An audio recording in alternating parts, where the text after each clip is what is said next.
कहानी की शुरुआत में हम थियो नाम के एक शैतान लड़के को देखते हैं। वो वीडियो गेम का लालच देकर अक्सर अपना होमवर्क दूसरों से करवाया करता। घर में भी सामने से नहीं, पाइप पे चढ़कर खिड़की से अपने कमरे में घुसता। एक दिन थियो केला खाते हुए छत पर गया और उसने छिलका अचानक नीचे फेंका। तभी एक पोर्टल खुला और केले का छिलका हवा में गायब हो गया। थियो को जब छिलका नीचे गिरने की आवाज नहीं आई तो उसने पीछे मुड़कर देखा। वो कंफ्यूज हो गया और नीचे जाकर चेक किया कि छिलका तो नहीं है यहाँ पे। अब थियो ने अपना रोलर स्केट नीचे फेंका और फिर दोबारा से वही हुआ, वो भी हवा में गायब हो गया। अब थियो की हैरानी और बढ़ गई। उसने एक पत्थर नीचे फेंका और पत्थर भी गायब हो गया। अब वो अपने बड़े भाई ऑस्कर को इस पोर्टल के बारे में बताने गया। उन दोनों के माँ बाप नहीं थे तो अब वो अपनी दादी के साथ रहते थे। खैर इस वक्त ऑस्कर उससे बहुत नाराज था क्योंकि थियो ने उनकी माँ की लिखी हुई कुछ किताबों के पन्ने फाड़कर पेपर रॉकेट बना दिए थे। थियो ने बताने की कोशिश की कि उसे टाइम पोर्टल मिल चुका है, लेकिन ऑस्कर को लगा कि थियो उसका मजाक उड़ा रहा है। दरअसल उनकी माँ अचानक ही कहीं गायब हो गई थी। जहाँ एक तरफ थियो सोचता था कि वो किसी के साथ भाग गई,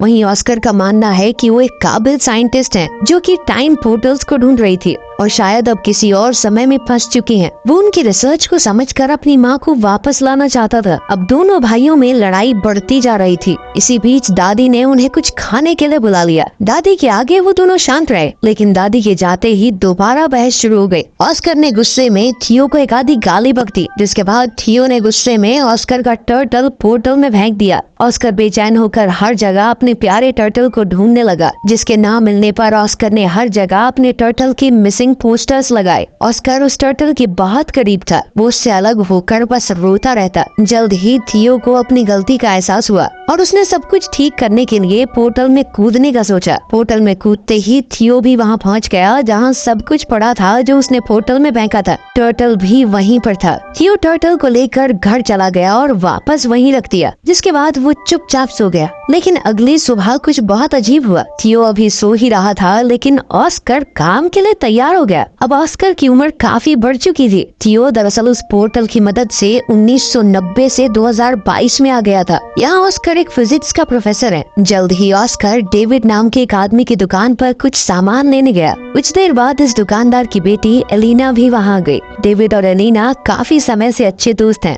डेविड बचपन से एलिना को पसंद करता था, बस कभी कह नहीं पाया। एलिना का डाइवोर्स हो चुका था और अब वो 2 बच्चों की माँ थी, लेकिन ऑस्कर के मन में अब भी उसके लिए प्यार था। एलिना ऑस्कर की यूनिवर्सिटी में ही इंग्लिश प्रोफेसर है। घर पर थियो उठा और ऑस्कर को ढूंढने लगा। उसने टर्टल को उठाया और दादी के पास गया। दादी अब काफी बूढ़ी हो चुकी थी और वो थियो को पहचान नहीं पाई। जब ऑस्कर ने थियो को देखा तो वो चौंक कर बेहोश हो गया। जब ऑस्कर को होश आया तो उसने पूछा कि क्या ये सच में तुम ही हो थियो? थियो भी कंफ्यूज हो गया। उसने ऑस्कर से पूछा कि तुम कौन हो और मेरा नाम कैसे जानते हो? ऑस्कर ने बताया कि मैं तेरा बड़ा भाई हूँ। और कौन? अब थियो ये देखकर हैरान रह गया कि तू एक दिन में इतना बड़ा कैसे हो गया बे? थोड़ी बातचीत के बाद उन्हें समझ आया कि थियो किसी तरह 2022 में पहुंच चुका है। उनकी बात उस वक्त के बारे में हुई जब ऑस्कर थियो पर गुस्सा था मॉम के नोट्स फाड़ने के लिए। थियो ने ऑस्कर को अपनी माँ की वो रेड ड्रेस वाली तस्वीर दिखाई। थियो अब परेशान होकर 1992 में वापस जाना चाहता था, क्योंकि उसे डर था कि अगर लेट हो गया तो दादी उस पर चिल्लाएगी। थियो छत पर गया ताकि वो पोर्टल में वापस कूद पाए, लेकिन जैसे ही उसने पत्थर फेंका वो गायब हुआ ही नहीं। ये वाला पोर्टल तो 2022 में बंद हो गया था। थियो परेशान हो गया कि वो पोर्टल बंद कैसे हो सकता है। इस पर ऑस्कर ने उसे समझाया कि टाइम ट्रैवल इतना सीधा नहीं है। जिस रास्ते तुम यहाँ पर आए हो जरूरी नहीं वो पोर्टल वापस भी जाता हो। अब ऑस्कर ने सोचा कि एक नया पोर्टल ढूंढना पड़ेगा ताकि 2022 से 1990 में वापस जाया जा सके। इस बारे में जानकारी इकट्ठा करते हुए ऑस्कर थियो को अपने सीनियर प्रोफेसर के पास ले गया। उसने बताया कि 2022 में साइंस और टेक्नोलॉजी ने काफी तरक्की कर ली है, लेकिन टाइम पोर्टल जैसी कोई चीज नहीं हो सकती। प्रोफेसर की बात सुनकर दोनों भाई वहाँ से वापस आ गए। थियो मॉडर्न दुनिया को देखकर काफी हैरान था। उसने ऑस्कर का फोन देखकर पूछा कि ये क्या है? ऑस्कर ने समझाया कि ये एक फोन है, लेकिन पुराने फोन्स की तरह इसमें नंबर घुमाने नहीं पड़ते, ना ही इसमें कोई तार है। ऑस्कर ने थियो को शांत करवाते हुए कहा कि अभी हमें पोर्टल को ढूंढने पर ध्यान देना चाहिए। तुम्हें 1990 में वापस जाना है कि नहीं? अभी थियो ने ऑस्कर को बताया कि मुझे हाथ से लिखी हुई एक लिस्ट मिली थी माँ के पेपर्स में, जब मैं वो रिसर्च वाले पन्ने फाड़ कर रॉकेट बना रहा था। मैंने तुम्हें परेशान करने के चक्कर में वो डिक्शनरी में छुपा दी थी। हो सकता है उसमें कुछ मिल जाए। उन दोनों ने दादी से उस डिक्शनरी के बारे में पूछा तो दादी ने बताया कि उसने वो डेविड को दे दी थी। अगले दिन वो सुबह उठे तो ऑस्कर ने बताया बताया कि वो डेविड से मिलने जा रहा है और थियो को चुपचाप घर पर रहने को कहा कि कहीं जाइयो मत। लेकिन थियो चुपचाप घर से बाहर निकलकर एक बड़े से मॉल में पहुंचा। मॉल में गैजेट्स को देखकर थियो एकदम हैरान हो गया। खास तौर पर उसने VR हेडसेट को इस्तेमाल करते हुए गलती से उसे तोड़ दिया। फिर ऑस्कर को वहां बुलाया गया जिससे सारे नुकसान की भरपाई करनी पड़ी। ऑस्कर ने थियो को बात न सुनने के लिए डांटा और फिर वो दोनों डेविड के डिपार्टमेंटल स्टोर में गए वो डिक्शनरी ढूंढने के लिए। डेविड ने बताया कि उसने डिक्शनरी घर पर रखी है। तभी वहाँ एलिना आई। थियो बहुत हैरान है कि एलिना बड़ी होकर इतनी खूबसूरत कैसे हो गई। तभी एलिना ने पूछा कि ये बच्चा कौन है, इसे मेरा नाम कैसे पता। इस पर ऑस्कर ने झूठ कह दिया कि ये मेरे कजन का बेटा है। ऑस्कर ने किसी तरह बात बदली और फिर एलिना ने दोनों को अपने घर में बुलाया जहाँ उसका बेटा बेटी वीडियो गेम खेलने में बिजी थे। थियो इन वीडियो गेम्स को देखकर बहुत इम्प्रेस हो गया और एलिना के बेटे जेन के साथ खेलने लगा। ऑस्कर को वो लिस्ट डिक्शनरी में मिल गई तो उसने थियो से कहा कि अब घर चलने का वक्त हो गया है। लेकिन थियो को वीडियो गेम खेलने में इतना मजा आ रहा था तो एलिना ने कहा कि थोड़ी देर खेलने दो इसे, मैं इसे खुद तुम्हारे घर छोड़ने आ जाऊंगी। लेकिन खेलते हुए एलिना के बच्चों ने थियो का मजाक उड़ाना शुरू कर दिया क्योंकि उसे आज के वीडियो गेम्स का कोई आइडिया ही नहीं था। ये लोग तो टाइम भी अलेक्सा से पूछते हैं। वापस जाकर थियो और ऑस्कर काम पर लग गए। छत पर जाकर ऑस्कर ने बताया कि लिस्ट में अलग अलग पोर्टल्स की जगह बता रखी है। इन दोनों ने बताई हुई जगहों पर चीजें फेंक कर टाइम पोर्टल्स को ढूंढने की कोशिश की लेकिन कुछ नहीं मिला। ऑस्कर को लगा उसने कैलकुलेशंस में कुछ गलती की है और वो दोबारा से कैलकुलेशंस करने लग गया। इस दौरान थियो से पूछने लगा कि तुम हमेशा अकेले क्यों रहते हो और कोई दोस्त वगैरह नहीं है तुम्हारा, और खासकर एलिना को अपनी फीलिंग्स क्यों नहीं बताई आज तक। ऑस्कर ने कैलकुलेशंस करते हुए जवाब दिया कि भले ही एलिना का डिवोर्स हो गया है लेकिन मुझे नहीं लगता हमारे बीच में बात बन सकती है। बिना ऑस्कर को बताए थियो ने ऑस्कर के फोन से मैसेज करके डेविड, एलिना और एलिना के बच्चों को घर पर डिनर के लिए बुला लिया। जब ये लोग दरवाजे पर आए तो ऑस्कर सबको देखकर चौंक गया। थियो ने बताया कि मैंने सबको फोन करके बताया और ऑस्कर उसकी शैतानी समझ गया। उनकी इस मुलाकात में ऑस्कर और एलिना एक दूसरे के करीब आ गए और अगले दिन एलिना थियो को शॉपिंग भी करवाने ले गई, उसे नए कपड़े दिलवाने। ट्रायल रूम में थियो हमेशा की तरह फुटबॉल की मजाकिया कमेंट्री कर रहा था। उसकी ये हरकत एलिना को याद आ गई और वो पहचान गई कि ऑस्कर का छोटा भाई थियो है। उसने थियो को गले लगाया और पूछा कि इतने साल गायब होने के बाद भी तुम्हारी उम्र क्यों नहीं बढ़ी। थियो ने बताया कि मैं एक टाइम पोर्टल में कूद गया था जिसकी मदद से वो सीधा 1990 से यहाँ पहुँच गया 2022 में। एलिना को विश्वास तो नहीं हो रहा था लेकिन उसके सामने जीता जागता सबूत था। एलिना ने कंफर्म करने के लिए ऑस्कर से पूछा। ऑस्कर ने पत्थर को छत से नीचे फेंका और इस बार पत्थर उछलकर ऊपर आ गया जिससे पता चला कि टाइम पोर्टल वहाँ है। ऑस्कर ने समझाया कि टाइम पोर्टल 3 तरह के होते हैं। पहली तरह के पोर्टल से सीधा ट्रैवल किया जा सकता है एक समय से दूसरे समय में। दूसरी जगह का पोर्टल पता नहीं आपको कहाँ ले जाकर पटक दे। और तीसरी तरह का पोर्टल बहुत खतरनाक होता है क्योंकि वहाँ से बाहर नहीं निकला जा सकता। थियो पहली तरह के पोर्टल का इस्तेमाल करके 2022 में पहुंचा है और अब उन्हें सही पोर्टल ढूंढना होगा जिससे थियो को वापस 1990 में भेजा जा सके। अब इन लोगों ने रोजाना रिसर्च करना शुरू कर दिया और एलिना का रोज वहां आना ऑस्कर को अच्छा लगने लगा। वो अकेले में खुशी से नाचने लगा। अब दोनों ने मिलकर सही पोर्टल ढूंढना शुरू किया। एलिना थियो को वापस 1990 में भेजकर कुछ ज्यादा खुश नहीं थी क्योंकि बीते हुए कल को बदलने से शायद उनका फ्यूचर भी बदल जाए। हो सकता है उसके बच्चे कभी पैदा ही ना हो। वो अपने बच्चों से बहुत प्यार करती थी लेकिन ऑस्कर ने उसे वादा किया कि थियो के वापस जाने से तुम्हारी जिंदगी पर कोई असर नहीं होगा। वो पूरी कोशिश करेगा कि एलिना की जिंदगी के साथ कोई छेड़छाड़ ना हो। अब वो लोग सोच में पड़ गए कि किस तरह ऐसा कुछ किया जाए कि दोनों टाइमलाइन जैसी हैं वैसी ही रहें। अब थियो ने दिमाग लगाया और अपनी माँ के लिखे हुए कोऑर्डिनेट्स को क्रैक करने के लिए उसने एलिना के बच्चों की मदद ली क्योंकि अगर वो उनकी मदद से बीते हुए कल में जाएगा तो ये पक्का हो जाएगा कि वो फ्यूचर में पैदा होंगे क्योंकि अगर वो ना होते तो वो कभी पास्ट में पहुंच ही ना पाता।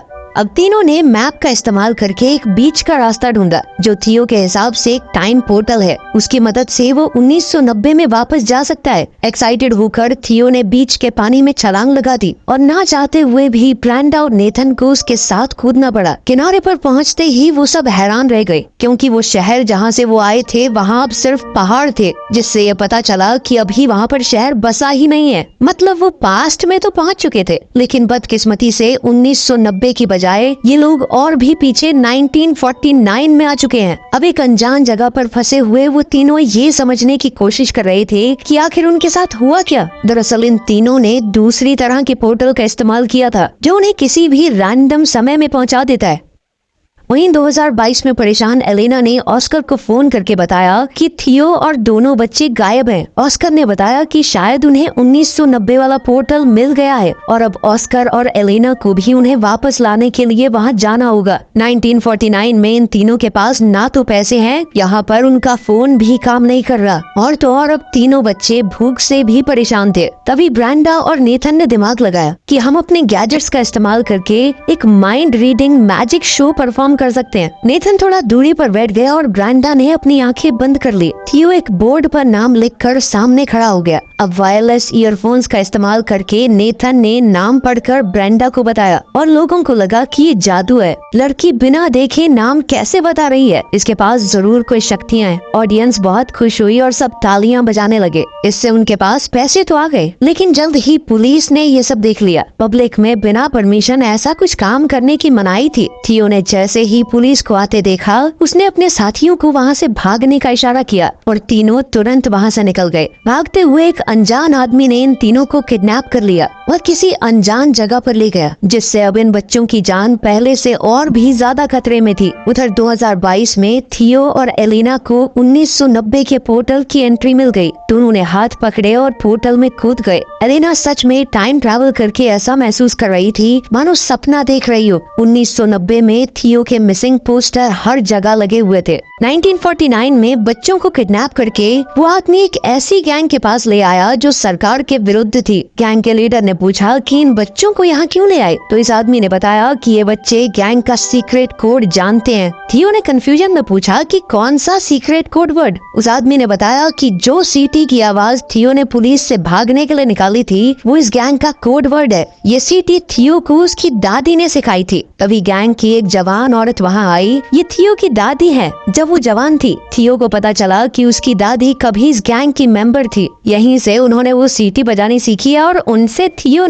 ने किसी को बताया नहीं कि ये उसकी दादी है, क्योंकि सब उसे पागल समझते। लेकिन वो इस औरत के गले लग गया। ये गैंग गवर्नमेंट के खिलाफ है, लेकिन लोगों की भलाई के लिए काम करती है और उनका इन बच्चों को कोई नुकसान पहुंचाने का इरादा नहीं था। इसीलिए वो तीनों अभी के लिए वहाँ सेफ हैं। दूसरी तरफ 1990 में ऑस्कर और एलिना बच्चों को ऑस्कर के घर में ढूंढ रहे थे, लेकिन वहाँ तो कोई भी नहीं था। अचानक उन्हें किसी की आवाज आई और दोनों कबर्ड में छुप गए। ये छोटा ऑस्कर है जो थियो के खो जाने के दुख में रो रहा है। फ्यूचर से आए ऑस्कर को ये देखकर बहुत दुख हुआ।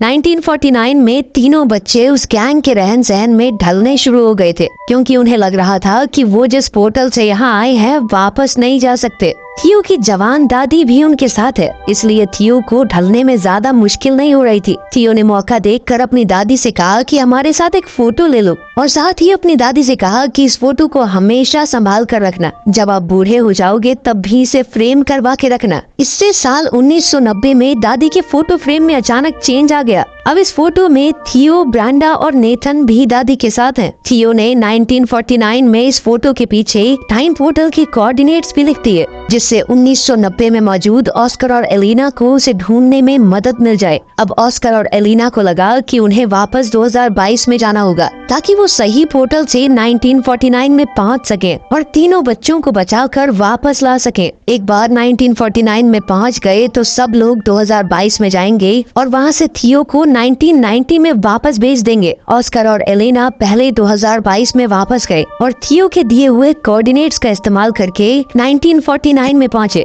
वहाँ थियो ने दादी की गैंग के मेंबर्स को बताया कि उसका भाई ऑस्कर उसे लेने आएगा, इसलिए दो लोग पहले ही वहाँ खड़े थे। दादी की सिखाई हुई सीटी जब इन लोगों ने बताई तो उसका रिस्पॉन्स ऑस्कर ने वैसी ही सीटी बजा कर दिया, जिसके बाद ऑस्कर और एलिना को दादी की गैंग के पास ले जाया गया। एलिना अपने बच्चों को ठीक हालत में देखकर बहुत खुश हुई, लेकिन थियो वापस नहीं जाना चाहता था। उसे अब 1949 में ही अच्छा लग रहा था। ऑस्कर को ये सुनकर बहुत बुरा लगा। उसने थियो से कहा कि माना भाई हम दोनों लड़ते हैं, लेकिन इसका मतलब ये तो नहीं कि एक दूसरे से प्यार नहीं करते। वो नहीं चाहता उसका छोटा भाई उसे छोड़कर चला जाए। ऑस्कर ने कहा कि तेरे जाने के बाद मैं कितना समय तुझे याद कर करके रोया हूँ, तू सोच भी नहीं सकता। तभी वहाँ उनकी यंग दादी आ गई। ऑस्कर उसे देखकर हैरान था लेकिन कुछ बोला नहीं। अब इन सबको 2022 में वापस जाने का टाइम पोर्टल ढूंढना है, इसलिए गैंग का एक आदमी उन्हें गाड़ी में छोड़ने जा रहा था। ये आदमी और कोई नहीं बल्कि ऑस्कर और थियो के दादाजी हैं। जल्द ही उन्हें 2022 में वापस जाने का पोर्टल मिल गया और अब ऑस्कर ने थियो को वापस 1990 में भेजने की तैयारी कर ली।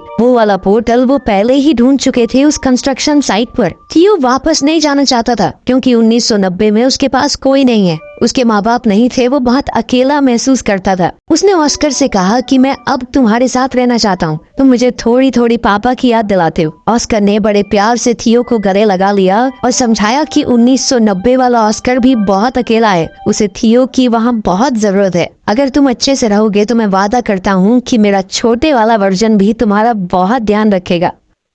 ना चाहते हुए भी थियो 1990 में चला गया, जहाँ उसके वापस आने से ऑस्कर की खुशी का ठिकाना ही नहीं रहा और उसकी दादी ने भी उसे बहुत प्यार किया। जब थियो से पूछा गया कि वो कहाँ था तो उसने दादी को एक झूठी कहानी सुना दी कि उसे एक गैंग ने किडनैप कर लिया था। थियो के जाने से परेशान और कंफ्यूज्ड अब ऑस्कर भी इस बात पर भरोसा करने लगा कि शायद उनकी माँ सच में उन्हें छोड़कर चली गई है और फ्रस्ट्रेट होकर माँ की किताबों को उसने फेंकना शुरू कर दिया। लेकिन थियो ने वहाँ आकर अपने टाइम ट्रैवल की पूरी कहानी ऑस्कर को बताई। उसने ऑस्कर को 2022 का फोन भी दिखाया। ऑस्कर को उसकी कहानी पर पूरा भरोसा तो नहीं हुआ, लेकिन फोन देखने के बाद वो उसकी बात को झुकला भी नहीं पाया। दोनों भाइयों ने अब कभी भी टाइम पोर्टल का इस्तेमाल ना करने का फैसला किया और वर्तमान समय में खुश रहने का वादा भी। अब 2022 में दोनों भाई एक साथ हैं और जैसे ही घर की घंटी बजी, थियो ने ऑस्कर का मजाक उड़ाते हुए कहा कि तुम्हारी गर्लफ्रेंड एलेना आई होगी। थियो ने ऑस्कर से कहा कि अब तो अपने मन की बात बता दे, उसे डाइवोर्स भी हो गया उसका। थियो ने जानबूझकर ऑस्कर को पहले ये सब नहीं कहा क्योंकि अगर वो ऐसा कर देता तो एलिना के बच्चे कभी पैदा ही ना होते और एलिना की जिंदगी पूरी तरह बदल जाती, जो उसने वादा किया था कि वो नहीं बदलेगा। लेकिन अब बिल्कुल सही वक्त था, बच्चे भी पैदा हो चुके, डाइवोर्स भी हो गया। ऑस्कर ने जैसे ही दरवाजा खोला तो एलिना बाहर ही खड़ी थी और यहाँ से इनकी जिंदगी को एक नया मोड़ मिल सकता है। अब आखिर में सीन बहुत ही पुराने वक्त का दिखाया जाता है। एक पोर्टल खुला और उसमें से एक औरत निकली। ये वक्त बहुत पुराना है और लोगों को साइंस के बारे में कुछ भी नहीं पता। ये औरत कोई और नहीं बल्कि थियो और ऑस्कर की माँ है। दिखाया जाता है कि वो एक साइंटिस्ट है तो वो लोगों को साइंस के बारे में पढ़ाने लगी, जिससे फ्यूचर में बहुत ज्यादा बदलाव आ सकता है। यहीं पर कहानी खत्म होती है।